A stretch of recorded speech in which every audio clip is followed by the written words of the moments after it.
What is up, everybody? Welcome.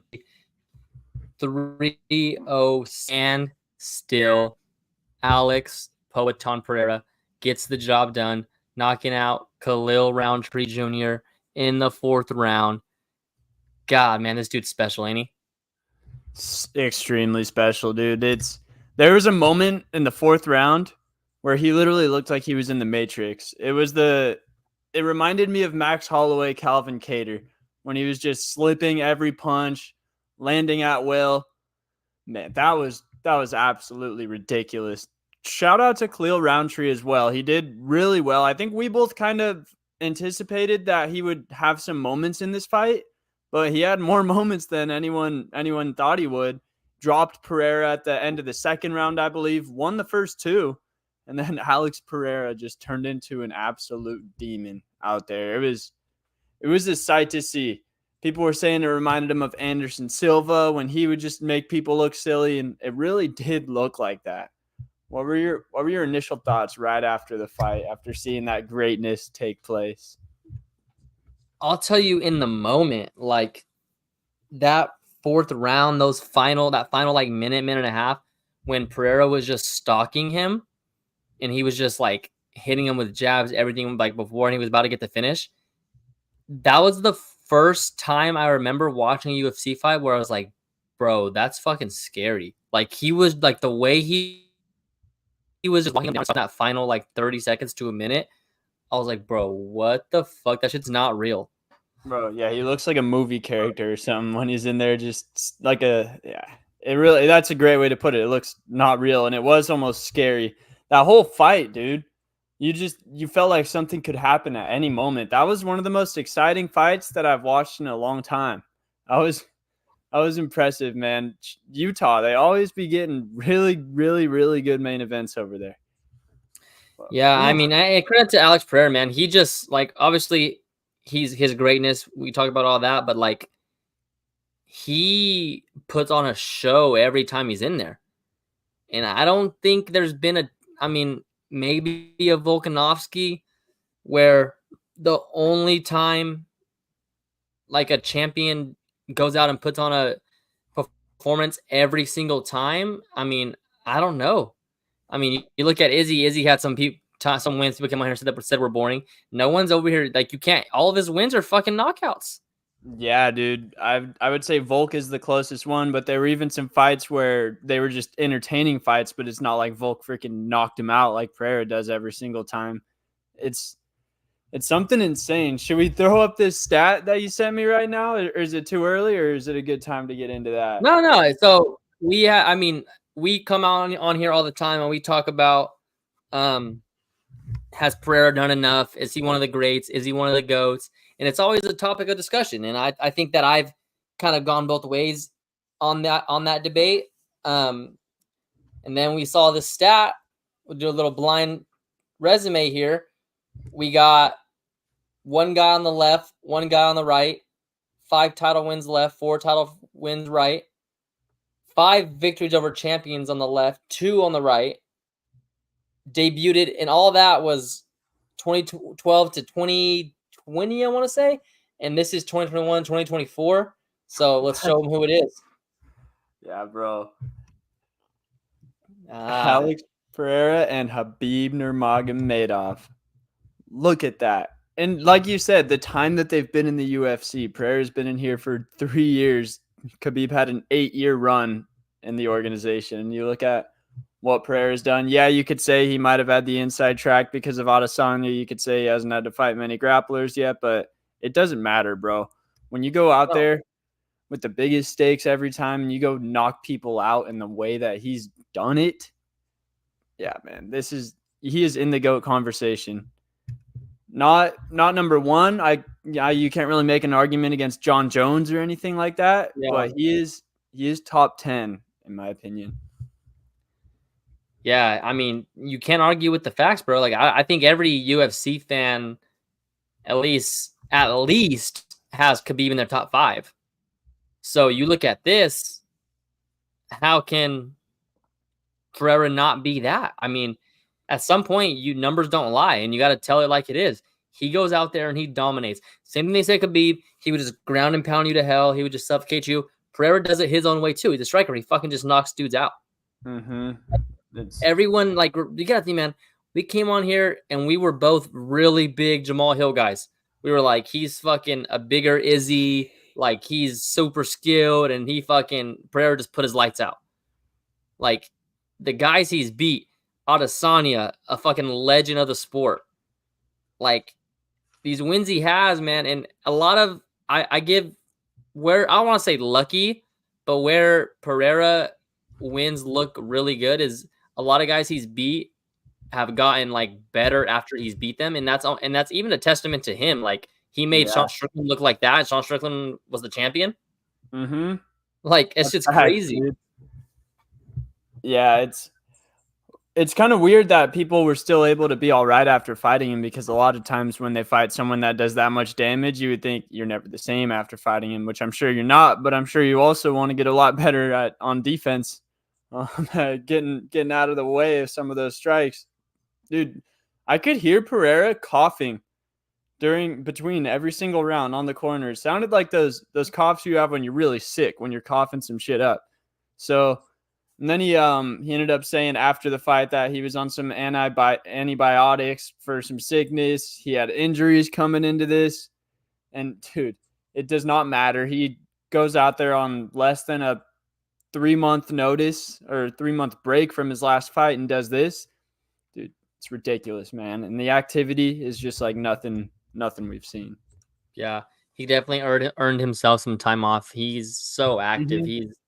Man, credit to him. I know me and him had our beef during the time, but what he's done since then, and even that, I mean, we look back on that. That's one of the best rivalries we've seen in our time. So can't knock He's the the guy, man. definition of a class act as well. Yeah. Sorry to cut you off, but I had to get that one in there before we transition. Yeah, dude, always humble, never really talks shit or anything, doesn't need to. Just says chama. And yeah, did you hear Izzy on the Joe Rogan podcast talking about how the spirits are real? He's like, Yuri was not lying about that stuff. You feel some sort of energy when you're right up against that guy. It's crazy, bro. He's from the Amazon down there in the river. Who knows what's going on in the air down there? Yeah, he's one of them ones, dude. He's just one of those great ones. Mm-hmm. This co-main event, it ended up being better than I gave it credit for. It wasn't by any means like one of the greatest fights ever, but it was a very good fight. Juliana Pena and Nu takes the belt via split decision against Raquel Pennington. Obviously a questionable decision because Pennington 100% did more damage throughout the fight. You could say maybe Juliana won 3 rounds just from laying on her, but she really was just stalling. You saw Bilal in the corner saying, smash her with your hip, whatever he was saying, pretty much just saying stall, lay and pray. How did you have this one scored though? Close, obviously, like everyone had it split, but again, I think you just look at the damage and you look at the knockdown. To me is what's big there. And again, we talk about this all the time. You can't score the fight as a whole. You score the fight round to round. But if you can fast forward and take it all back and you score the fight as a whole, I mean, at this point, you have to give it to Pennington. But I'm happy for Pena, man. I'm glad she got it done. She had the 2 takedowns, a lot of control time. What didn't really do, like, she wasn't trying to work on the ground much. But yeah, I just think the damage there for Pennington kind of gave it to her for me.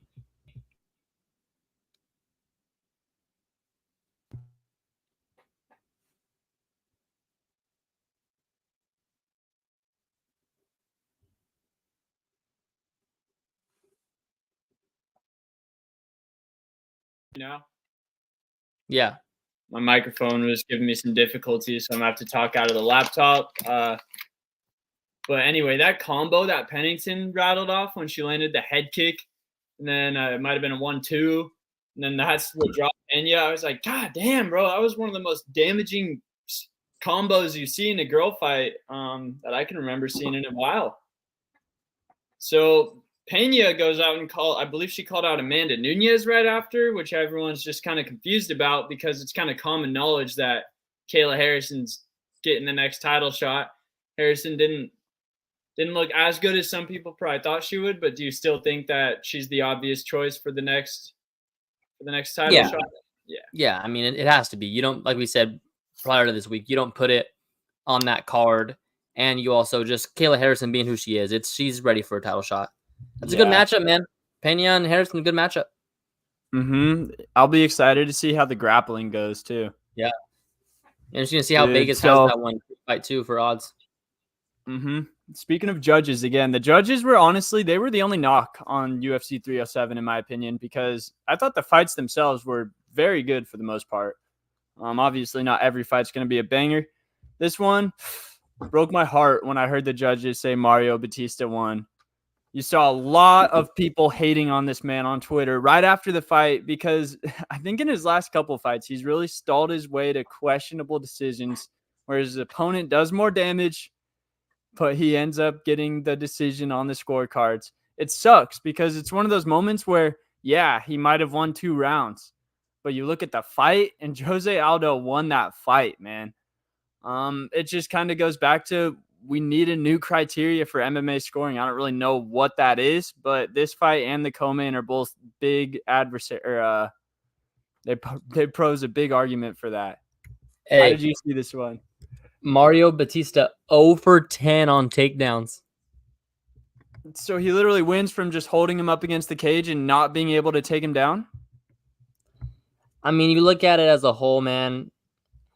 Again, you had to watch the fight to obviously score it and see it. Outstruck him.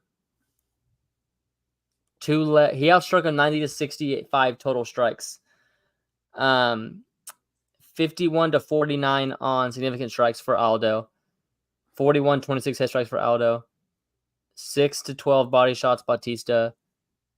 4 leg shots Aldo. 11 Batista. Batista, the 7 minutes control time. But that control time, was it really control time? No, it was just kind of neutral. It's just hugging him, not even being able to get him down.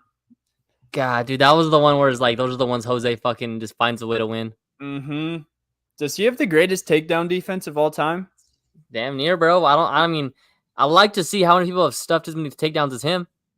Dude, literally. Marab didn't do much better than Batista did when he fought Aldo. Yeah. He was able to get him down maybe once or twice, but I think he was 3 of 16 on takedowns.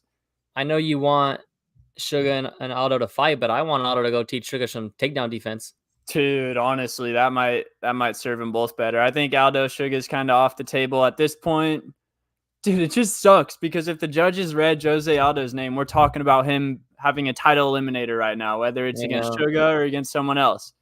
And just 3 guys decide that Batista won that fight, and because of that, Jose Aldo is probably not going to be able to have a chance at gold, which sucks because he didn't look old. He didn't look old in there. Man, he's such a legend, though, dude. It broke my heart seeing him. I love watching that guy fight, man.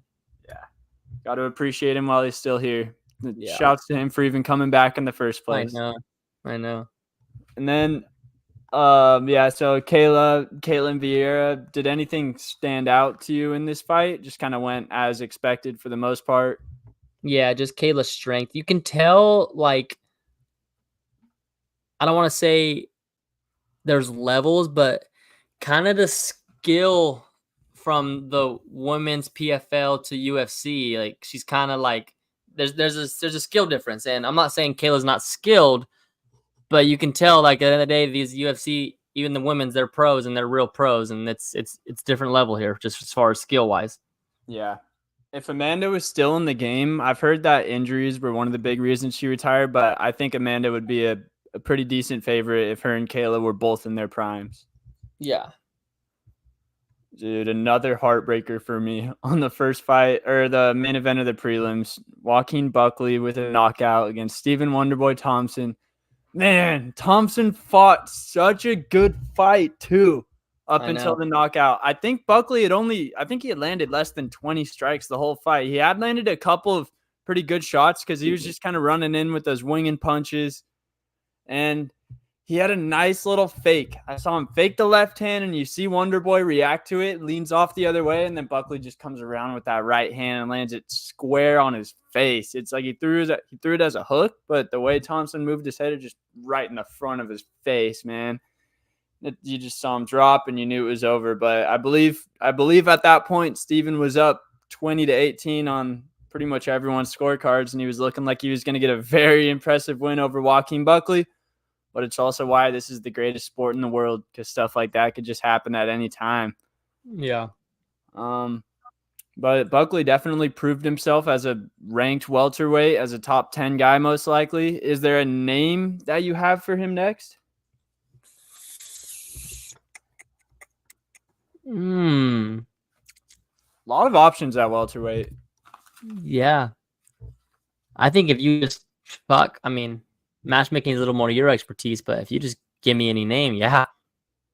Yeah. I was kind of thinking Sean Brady, just because they both came off wins versus good veterans, and I believe that fight was booked at some point, but Brady had to pull out, or one of them had to pull out. So I think that's still a very meaningful matchup. They're both on the same trajectory right now, so it still makes sense.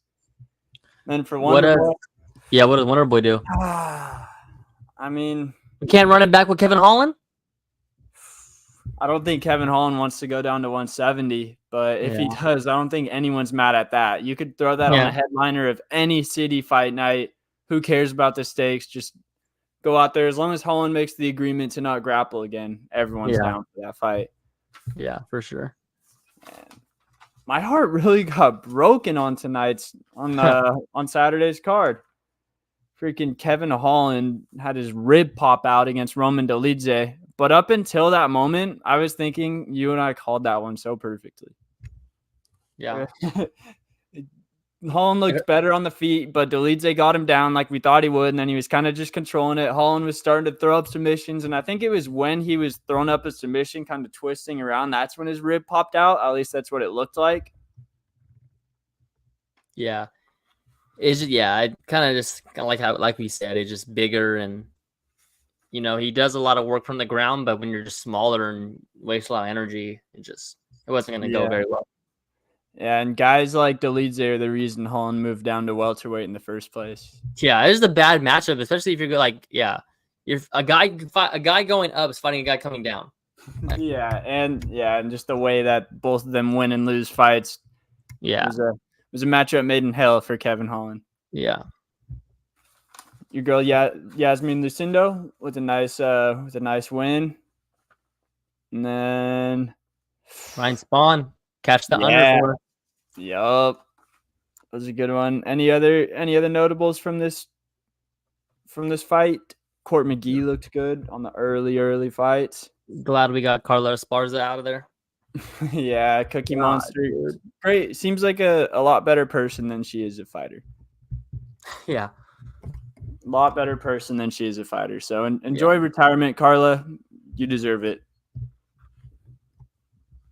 All right. Big weekend this week. It's kind of a weird but sneaky good card. There's fights that I like here, but they're sprinkled all throughout. But headlining it, we've got possibly a flyweight title eliminator between Brandon Raw Dog Royval and Tatsuro Taira. Ooh, I'm excited for this one. I'm really excited. I'm curious to see how Taira's grappling is going to hold up against Royval. We saw Royval defend pretty decently against Pantoja. They're pretty similar body types, both taller flyweights. And I've got to talk about Tatsuro Taira a little bit. I've been high on this guy ever since we saw him live at UFC 290. But man, he is an exciting grappler. He's the type of grappler that we want in the UFC. He's always looking to advance his position. He's either looking to hurt you or he's looking to submit you and get you out of there. So I think he's 23, 24 years old, got a long future in this division. And I think this is his time. I've got to be all over Tatsuro here. How do you feel about this one? I'm going to tell you this right now. I got Tatsuro Taira by knockout. Ooh. Yeah. Little ground and pound or just straight up on the feet? On the feet. Okay. Got it by knockout. I'm all in. Maybe Royval drops the hands a little bit, worried about the takedowns, and then Tatsuro, little level change, hit something clean up top. I feel that. I might just go inside the distance because I get scared betting for sure. Taira by sub. But Tatsuro Taira minus 235. Let's see what by knockout would give us if they have that up. Oh, they don't yet. I guess it's only Tuesday. But I would guess by knockout's going to be really good odds. Yeah, I like him by knockout, man. And then in the co-main event, two guys that I always like to watch fight, Brad Tavares and Jong Young Park. I think Park probably gets it done as a minus 185 favorite. I kind of see why the lines are what they are. Tavares could outstrike him. He's really tough, but I don't know. I kind of think Park's going to get this one to the ground, make it happen. And then Grant Dawson on the third fight of the night. I purposely did not circle that one because he is the opposite of Tatsuro Taira in terms of grappling. He wants to hold you there. He wants to run down that clock. He wants to hear those boos and get his hand raised. I don't know if he actually wants to hear boos, but they come a lot when he fights. His most notable moment in the UFC was losing to Bobby Green as like a minus 500 favorite. And then Daniel Rodriguez versus Alex the Great White Morono. I'm excited for this one. Like I said, not really a lot of like ranked fighters on this card that have title aspirations, but a lot of guys that I like to watch fight sprinkled throughout. And then potentially my favorite fight on this card is on the prelims, Nico Price versus Temba Garimbo. Temba Garimbo, maybe the only guy that willingly wears The Rock's shoes. I don't know if it has to do with The Rock buying him a house or not. A little bit. Maybe a little bit. But anyway, I'm all over Temba Garimbo here. I can't lie. Nico Price, he did look good in his last fight, but I don't know. I'm just a Nico Price fader. Ever since I bet on him against Robbie Lawler and he got knocked out in like 30 seconds when we were there, I was like, remember we bet, or I bet Robbie Lawler. Oh, Dean Thomas told you that one, huh? Dean Thomas was like, dude, I like Robbie Lawler tomorrow. Yeah, Dean. So I think he can get him. And then a heavyweight fight on this card that I like a lot. Entertaining one. Entertaining one, Barnett and Taffa. Yeah, bro. Very entertaining. It was supposed to be, I believe it was supposed to be Taffa versus Waldo Cortez Acosta or something like that. And then Cortez Acosta pulled out. So Chris Barnett's up in here or vice versa. And then we've got one of our contender series guys, Cody Haddon, making his UFC debut, taking on Dan Argueta. I'm all over Haddon here. He was someone that I was very excited about on the contender series. Looked really good. Got the rear naked choke on Billy Brand. So yeah, I'm excited for this card. I'm gonna be tuned in from start to finish. Maybe not for every single fight, but yeah. Great weekend in college football this Saturday too. So it'll have to go a little 2-screen there. Yeah, I put other MMA news in here just so it would look better, but I don't know if we really have much. No. Yeah. I don't know. Is that it for today? That's it, man. Let's go watch my Dodgers get a dub, man. Probably not, but we could be down by 10 now. All right, y'all. Yeah, thanks for tuning in, and we will see you next week. Deuces.